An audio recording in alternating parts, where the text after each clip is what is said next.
Poutine perd le soutien des Russes, sa prétendue opération militaire spéciale s'est transformée en un désastre honteux, ce qui aurait dû durer 2 semaines s'est transformé en plus de 2 ans, au cours desquels Poutine a lamentablement échoué. Son propre peuple refuse désormais de participer à ces conflits, de sorte qu'il ne se bat pas seulement contre l'Ukraine soutenue par l'OTAN. Examinons comment l'incapacité de Poutine alimente le soulèvement de ses troupes et de sa population. Commençons par l'incident significatif le plus fréquent qui aurait pu changer le cours du conflit. Koursk a été envahi par l'Ukraine.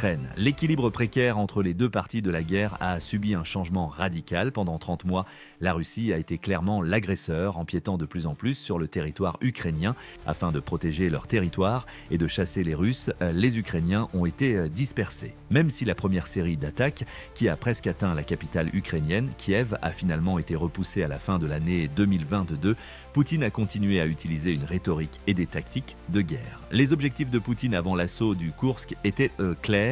Il voulait annexer la plus grande partie possible de l'Ukraine le plus rapidement possible et par tous les moyens nécessaires. En outre, Poutine a bénéficié de la rhétorique propagée par les bulletins d'information du Kremlin. La population a été rassurée sur le fait que l'armée russe allait rapidement en finir avec eux et ramener la paix en Russie, et que les Ukrainiens étaient tout responsables de tous les facteurs mineurs qui ont conduit à cette opération militaire unique. Naturellement, le succès de ces reportages n'est dû qu'à l'habile manipulation de l'histoire par la Russie. Le peuple russe était divisé en 2 groupes par le Kremlin, les citadins qui vivaient à Moscou et dans d'autres grandes villes loin de la guerre et n'avaient rien à craindre, et la population rurale qui était soumise aux caprices du Kremlin par le biais de nombreuses campagnes de conscription et de contrats d'enrôlement lucratifs. Nous reviendrons sur ce dernier point. L'invasion de Koursk a conduit la Russie à adopter brusquement un rôle défensif. L'Ukraine a franchi la frontière séparant les 2 nations et a attaqué une zone de la Russie, heureusement peu défendue par les troupes russes. L'assaut dans son ensemble ressemblait moins à une véritable opération militaire qu'à un rêve éveillé. L'armée et le gouvernement ukrainien sont restés muets au début, les informations sont rares, ce qui ne permet pas de vérifier le succès de l'invasion ni l'objectif initial de la stratégie. Le Kremlin a été le premier à communiquer, selon lui, dans un ultime effort pour détourner les forces russes du front réel. Le conflit en cours dans la région ukrainienne de Donetsk, l'armée ukrainienne a franchi la frontière avec seulement 100 soldats et quelques véhicules militaires. Les autorités ont affirmé que les forces russes basées à Koursk étaient plus que capables de repousser rapidement les envahisseurs ukrainiens. Quelques jours plus tard, les rapports russes sont devenus de plus en plus suspects. Il est apparu que l'invasion n'avait pas seulement persisté, mais qu'elle avait progressé. Des centaines de villes et de villages de la région de Koursk sont bientôt sous contrôle ukrainien. Qu'est-ce qui a provoqué ce changement? La réponse est assez simple. Les conscrits. L'armée utilisait de nouveaux conscrits pour occuper les positions défensives à Koursk au lieu d'employer du personnel professionnel engagé par contrat. Koursk est la seule région où l'impact est clairement visible, même si c'est probablement le cas pour de nombreuses autres régions limitrophes de l'Ukraine. Les forces d'invasion ukrainiennes, dont le nombre a augmenté et qui ont reçu une aide supplémentaires de l'artillerie au cours de la première semaine de l'invasion, se sont avérées trop fortes pour les conscrits de Koursk. Pendant les quelques semaines où les médias ont couvert les événements de Koursk, de nombreux films ont montré les forces russes abandonnant simplement devant les Ukrainiens au fur et à mesure de leur avancée. Dans le rapport, le commandant en chef ukrainien Oleksandr Syrski a déclaré qu'environ 600 soldats russes avaient été faits prisonniers par l'armée ukrainienne et emmenés dans les prisons ukrainiennes en tant que prisonniers de guerre. D'après l'un des premiers témoignages recueillis dans l'une des prisons qui accueillait les prisonniers de guerre, environ 80% des soldats de Koursk étaient des conscrits. Mais pourquoi cela est-il si mauvais pour l'armée russe? Pour y répondre, nous devons examiner plus en détail le fonctionnement de l'armée russe et plus précisément la manière dont la Russie acquiert du personnel supplémentaire.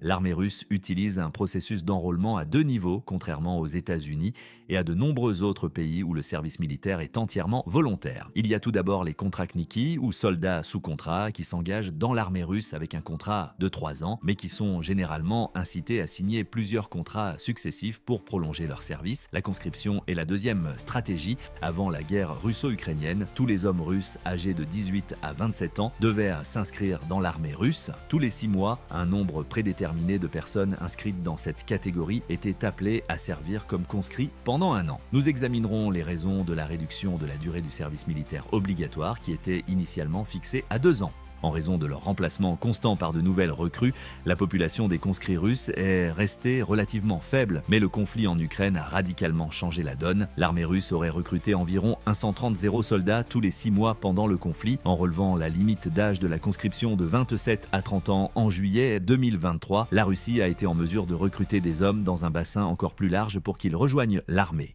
Par conséquent, au lieu de déployer des soldats sous contrat, la Russie dépend de plus en plus de son réservoir de conscrits. Mais on peut se demander quelle est la différence. Tout d'abord, les soldats sous contrat reçoivent une forte compensation pour leur service militaire. Pendant le conflit, le gouvernement russe a proposé des contrats qui peuvent rapporter jusqu'à 3 ou 4 fois le revenu ordinaire. Cela a été particulièrement évident dans les zones rurales du pays, ce qui a conduit à une démographie nettement inégale au sein de l'armée russe. Certaines sources affirment que la probabilité qu'un moscovite meure à la guerre est plus de 50 fois inférieure à celle d'une minorité sibérienne. Ce schéma montre que la Russie compte sur le désespoir des gens pour gagner un salaire décent et sur leur volonté de s'enrôler dans l'armée pour 2 ans. Quoi qu'il en soit, cela ne règle pas entièrement la question de la conscription, car cette forme de service militaire forcé n'est pas rémunérée. Non, la façon dont ils sont traités dans l'armée et la composition générale de l'armée russe sont les principales distinctions entre les troupes sous contrat et les conscrits. La formation militaire russe est beaucoup plus dispersée qu'aux États-Unis, qui disposent de 5 centres de formation de base pour toutes les recrues.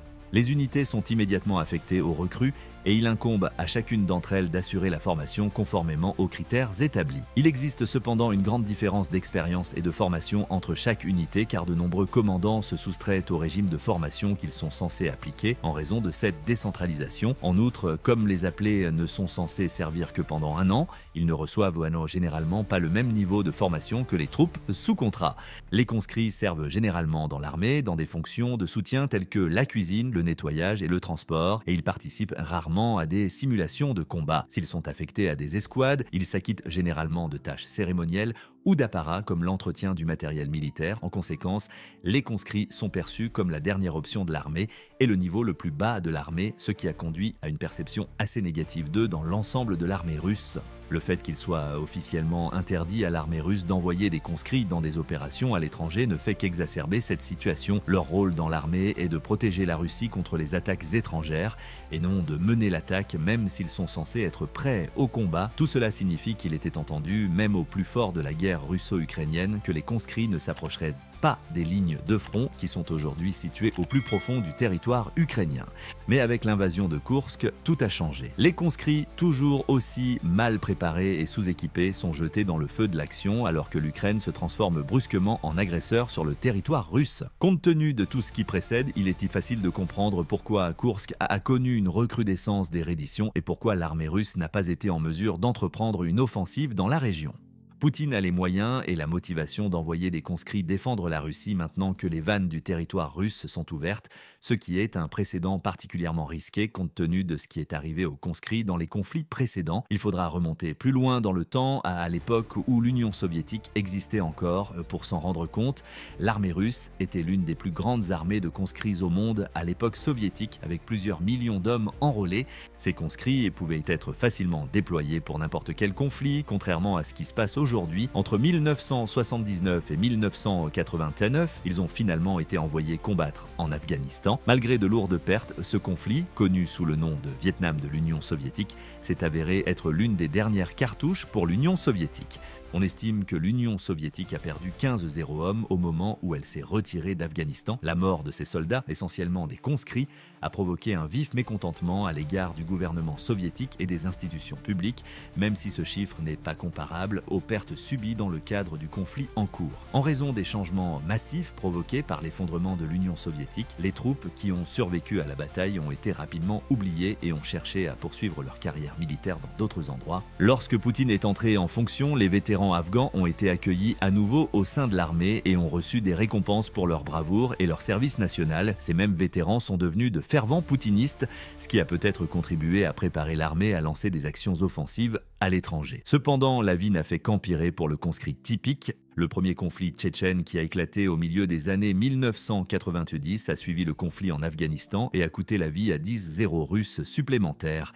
La Russie a envoyé des conscrits combattre dans ce qui s'est avéré être une guerre civile brutale qui a fait jusqu'à un 100 victimes civiles et laissé un demi-million de personnes déplacées car elle considérait la Tchétchénie comme une république soviétique sur le point de se réunifier avec la fédération. Le soutien de l'opinion publique à l'envoi de conscrits à la guerre atteint son point le plus bas et les rassemblements contre le régime régime reprenne. La Fédération de Russie a signé la loi interdisant l'envoi de conscrits à l'étranger à la suite de la guerre en Tchétchénie, bien que la conscription soit toujours en vigueur. Par conséquent, même si le devoir militaire était théoriquement obligatoire en Russie, de nombreuses familles faisaient tout ce qui était en leur pouvoir pour empêcher les jeunes hommes de vivre. Les hommes étaient transportés dans des établissements d'enseignement supérieur et les maladies étaient inventées et vérifiées. Le fait d'être un étudiant actif était un moyen d'échapper au service.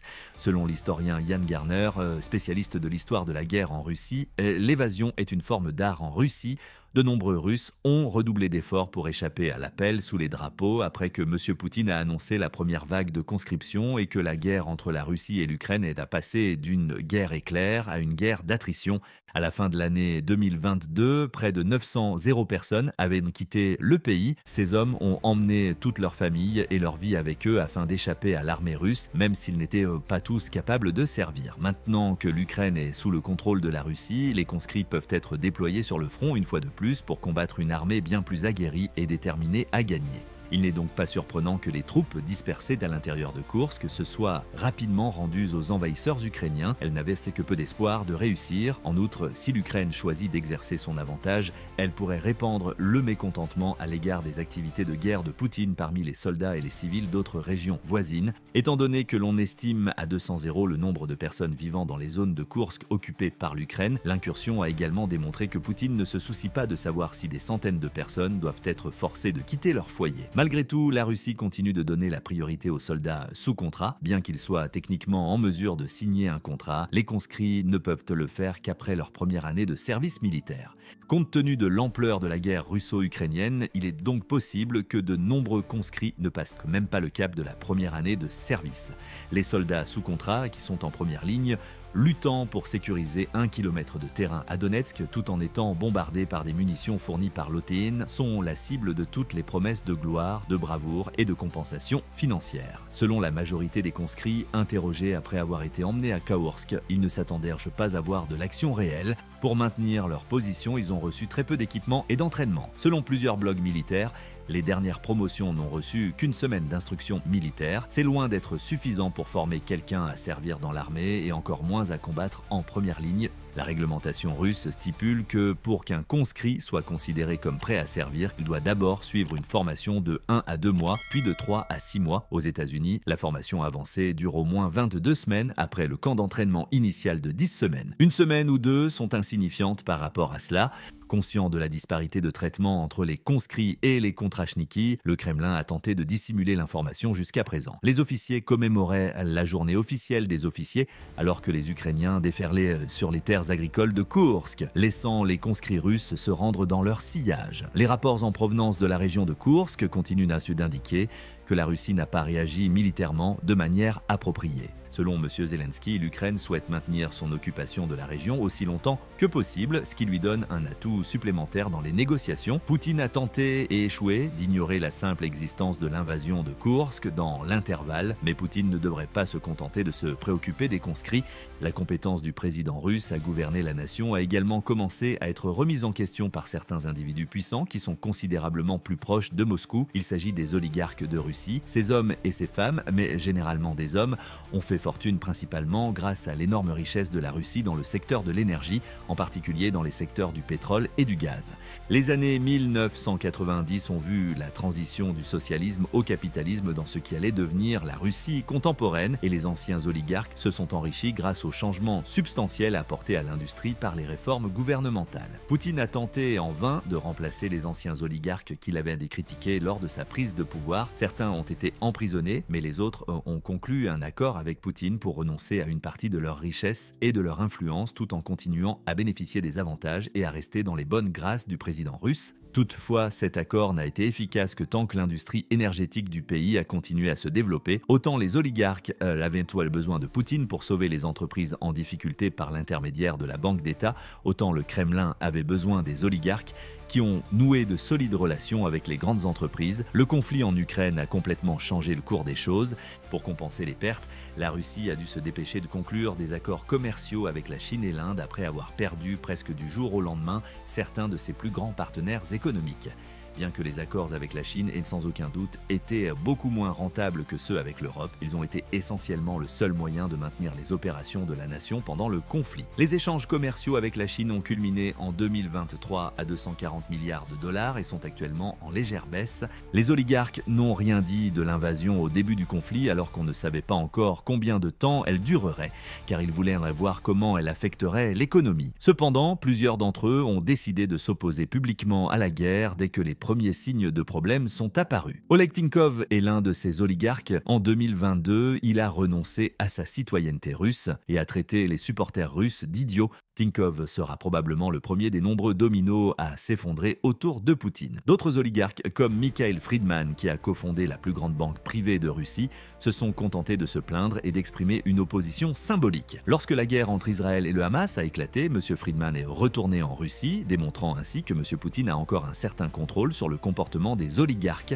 Poutine a profité de la guerre pour réduire encore le pouvoir des oligarques sur son gouvernement. La récente action en justice visant à nationaliser une entreprise détenue par Andrei Melnychenko, l'une des personnes les plus riches de Russie, en est une illustration. De nombreuses entreprises appartenant à des oligarques comme Melnychenko n'ont plus les mêmes liens économiques qu'avant la guerre en raison des sanctions occidentales généralisées imposées à la Russie. De ce fait, le gouvernement russe trouve qu'il est très facile de contrôler ces entreprises et leurs propriétaires. Cependant, il est probable que les oligarques soient également impliqués dans le complot. Vous rappelez-vous que nous avons parlé du fait que nombre d'entre eux se sont enrichis dans le secteur de l'énergie. Ce secteur ne se porte pas très bien en ce moment. Des pénuries généralisées de pétrole raffiné et de gaz ont été provoquées par les frappes ukrainiennes répétées sur d'importantes raffineries. Cela s'explique principalement par le fait que, bien qu'elle soit l'un des plus grands producteurs de pétrole au monde, la Russie utilise la stratégie d'approvisionnement en flux tendu et ne dispose que de très peu de pétrole en réserve. Cela signifie qu'une forte baisse de la production, comme le bombardement d'une raffinerie dans l'ouest de la Russie, pourrait interrompre l'approvisionnement de ces matières précieuses. Le commerce et l'économie nationale en subissent les conséquences, la Russie ayant perdu environ 15% de sa capacité de raffinage au cours de l'année écoulée. Le Kremlin a décidé d'interrompre les exportations de pétrole vers tous les pays de l'ex-Union soviétique, à l'exception de 4 d'entre eux, jusqu'à la fin de 2024, certains analystes prévoyant que cette restriction se poursuivra jusqu'en 2025. La Russie a également exhorté le Kazakhstan à constituer un stock d'essence de 100 tonnes pouvant être rapidement envoyé en Russie. Naturellement, cela ne signifie pas que les oligarques russes ont subi des pertes importantes tout au long du conflit. Bloomberg a publié une liste de 12 sociétés qui ont reçu des dividendes totalisant plus de 11 milliards de dollars pour la seule année 2023. Par conséquent, même si la quantité d'argent provenant d'autres sources a légèrement diminué, elle a continué d'affluer dans les coffres des oligarques.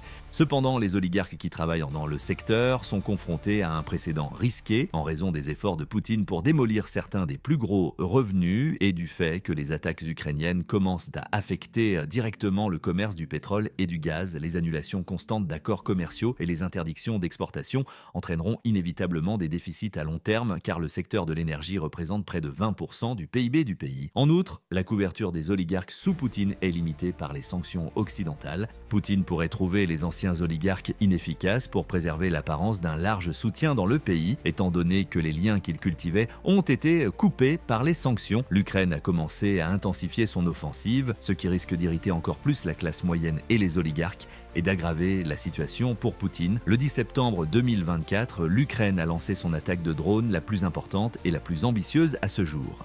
Plus de 140 drones ont été utilisés pour lancer une attaque à l'intérieur du territoire russe. Il s'agit de la deuxième attaque de ce type, après celle de 45 drones du 21 août, la cible principale, Moscou même. L'attaque de septembre a détruit des dizaines de résidences dans le centre de la ville russe et a tué au moins une personne, bien que l'attaque d'août ait été complètement interceptée par les défenses antiaériennes russes. 50 avions se dirigeant vers Moscou ont été détournés en raison de l'agitation qui en a résulté. Il s'agit de la première attaque de l'Ukraine contre la capitale russe, ce qui laisse présager d'autres attaques à venir. Avec ses frappes de drones, l'Ukraine a adressé un message fort à Poutine. La Russie n'est plus en sécurité, ces attaques pourraient avoir un impact profond sur les communautés de Moscou qui n'ont pas été touchées par la guerre jusqu'à présent. Ces attaques ont créé un précédent risqué pour Poutine, d'autant plus que l'Ukraine a gagné plus de territoire russe en un mois que l'offensive russe n'en a gagné au cours des 7 dernières années. La réalité de la guerre pourrait ne plus pouvoir être ignorée par le Kremlin. En outre, la Russie pourrait devoir utiliser une ressource qu'elle n'a pas utilisée depuis longtemps si les problèmes de conscription persistent, les classes moyennes et supérieures des grandes villes. Il s'agit d'une nouvelle attaque contre les oligarques russes. Ce qui est assez choquant, les riches russes sont maintenant vraiment en difficulté, même s'ils pourraient se contenter d'observer l'action depuis les coulisses et d'en tirer profit. Leurs entreprises pourraient être reprises par le gouvernement, les restrictions à l'exportation réduisent leur flux de trésorerie et leurs enfants pourraient être invités à se sacrifier pour l'ego fragile de Poutine. L'agonie commence à toucher même la jeune génération d'élites russes. En raison du boom prolongé du secteur de l'énergie, d'autres industries sont restées à la traîne. La Chine a pris l'initiative et établit des quasi-monopoles dans toute une série de biens de consommation, notamment les voitures, les smartphones et le matériel agricole. S'il est moins cher d'acheter à l'étranger, il n'y a guère de raison de poursuivre l'activité lorsque la production nationale est attaquée. Poutine se dirige donc vers un conflit avec les mêmes personnes qui ont soutenu sa mainmise sur la politique russe. Les oligarques pourraient devenir suffisamment désespérés pour le démettre définitivement de ses fonctions s'il choisit d'adopter une position ouvertement hostile. En fin de compte, Poutine est sur le point de perdre le soutien de presque tous les Russes, du moins ceux qui ont le pouvoir d'influencer directement le conflit en Ukraine. Poutine devra probablement intensifier ses efforts pour mettre fin à la guerre en Ukraine avant qu'il ne soit trop tard si l'un de ces dominos commence à tomber. En théorie, la Russie possède toujours les moyens de vaincre l'Ukraine dans un conflit basé sur l'attrition. Après tout, la Russie a 2 fois plus de personnes à jeter dans le hachoir à viande que l'Ukraine, qui a perdu environ un demi-million de soldats au cours des 30 derniers mois, malgré près de 700 pertes au combat. Les États-Unis ont annoncé d'autres programmes d'aide avant la fin de l'année, ce qui indique que le soutien occidental a été ravivé en réponse à l'incursion de l'Ukraine en territoire russe. En outre, les menaces de la Russie d'utiliser des armes nucléaires contre l'OTAN se sont révélées inefficaces jusqu'à présent, malgré des années de sabre. L'Alliance pourrait se sentir plus en confiance pour envoyer à l'Ukraine du matériel militaire plus sophistiqué, dont certains ont été empêchés par les mêmes préoccupations nucléaires. Les 65 premiers avions de chasse F-16 ayant déjà pris place dans le ciel ukrainien, Zelensky pourrait désormais avoir le poids nécessaire pour en exiger davantage. Quelqu'un d'autre conclura la bataille pour Poutine s'il ne le fait pas rapidement, et il est peu probable que ce soit en sa faveur, mais qu'en pensez-vous? Combien de temps la guerre va-t-elle durer et Poutine va-t-il continuer à diriger la Russie? Merci d'avoir regardé cette vidéo et n'hésitez pas à nous faire part de vos commentaires dans la section ci-dessous.